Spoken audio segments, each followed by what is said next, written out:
मैं doctor Anju Sharma, department of chemistry, government girls college Ajmer. आज मैं आपको बीएससी पार्ट फर्स्ट का फर्स्ट पेपर का टॉपिक नोबल गैसेस कंटिन्यू करूंगी। नोबल गैसेस के केसेस में हमने स्ट्रक्चर और बॉन्डिंग देखे डिफरेंट कंपाउंड्स के। आज मैं आपको XeO2 और XeO2F2 जिनॉन के ऑक्सीफ्लोराइड्स के बारे में बताऊंगी। XeO4 मैं आपको पहले समझा चुकी हूँ। XeOF2 it is xenon oxy difluoride. इसकी प्रिपरेशन के लिए हम XeF4 को -80 डिग्री पे अगर स्लो पार्शियल हाइड्रोलिसिस करते हैं, वाटर के साथ रिएक्शन होती है, स्लो पार्शियल हाइड्रोलिसिस होता है, तो XeOF2 और ट्वाइस HF का फॉर्मेशन होता है। ये कंपाउंड हाईली अनस्टेबल कंपाउंड है। इसका स्ट्रक्चर जब हम देखेंगे, बॉन्डिंग देखेंगे, तो जिनॉन की जो ग्राउंड स्टेट है it is 5s2 and 5p6। Excited state में यहाँ पर अब आप देखिए, पिछले स्ट्रक्चर से आपको आइडिया हो गया होगा कि फ्लोरीन जो है तो 2 अनपेयर्ड इलेक्ट्रॉन की जरूरत है और एक ऑक्सीजन के लिए भी 2 अनपेयर्ड इलेक्ट्रॉन्स की जरूरत है, क्योंकि oxygen sigma as well as pi 2 bonds का फॉर्मेशन करेगा। तो यहाँ पर हमें 4 अनपेयर्ड इलेक्ट्रॉन्स की जरूरत है।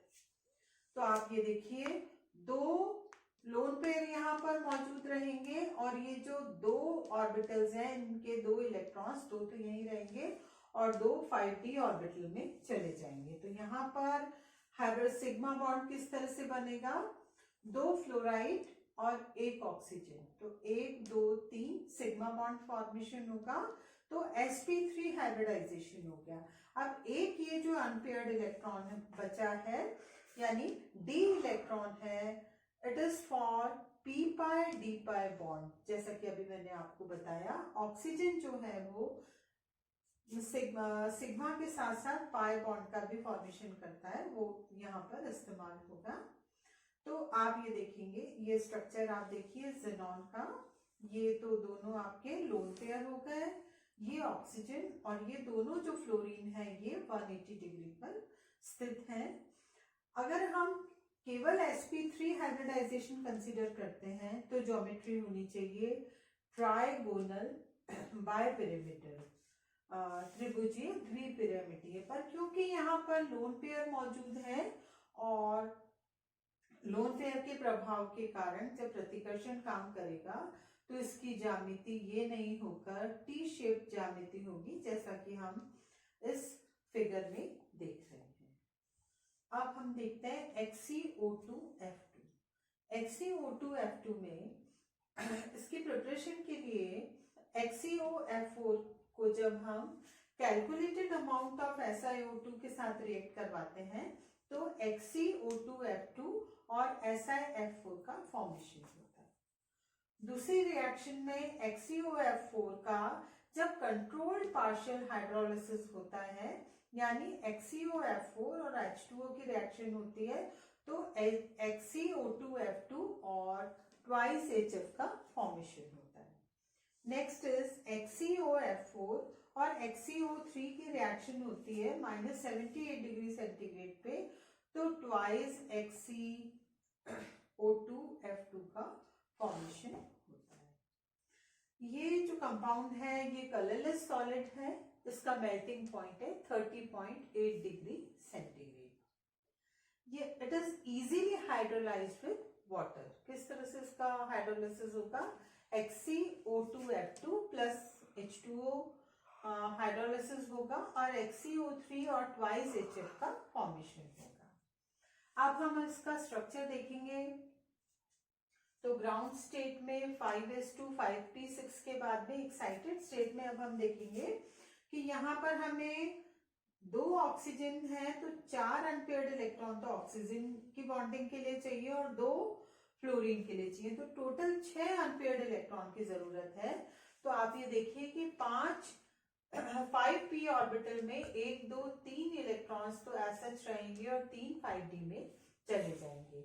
अब सिग्मा बॉन्ड यहाँ पर बनेगा, तो वो किसमें बनेगा, 1 2 3 और 4, यानी 2 फ्लोरीन और 2 ऑक्सीजन। सिग्मा बॉन्ड होगा यहाँ पर और हाइब्रिडाइजेशन क्या हो जाएगा sp3।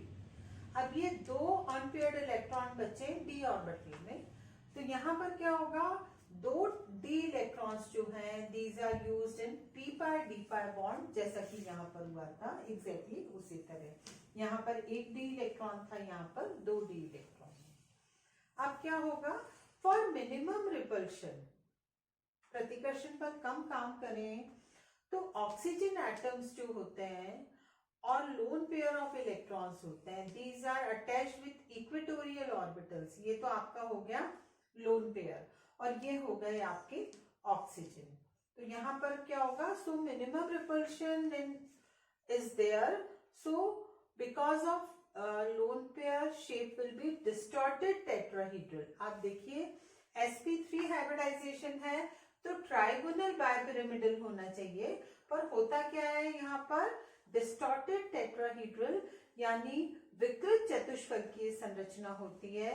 आप फिगर को देखिए, जिनॉन के साथ में दो ऑक्सीजन जुड़े हुए हैं, ये ट्राइगोनल इक्वेटोरियल ऑर्बिटल्स हो गए, और यहाँ पर आप ये देखिए सिग्मा और पाई ये लोन पेयर, और दो जो फ्लोरीन है ये एक दूसरे से 180 डिग्री पर जुड़े हुए हैं, जो कि सिर्फ सिग्मा बॉन्ड का फॉर्मेशन करते हैं।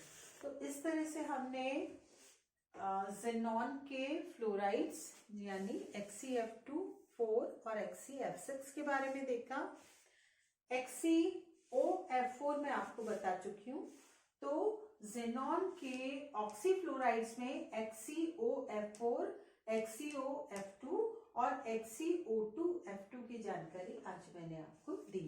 अब मैं आपको नेक्स्ट लेक्चर में जिनॉन के ऑक्सी कंपाउंड्स XeO3 और XeO4 के बारे में बताऊंगी। Thank you.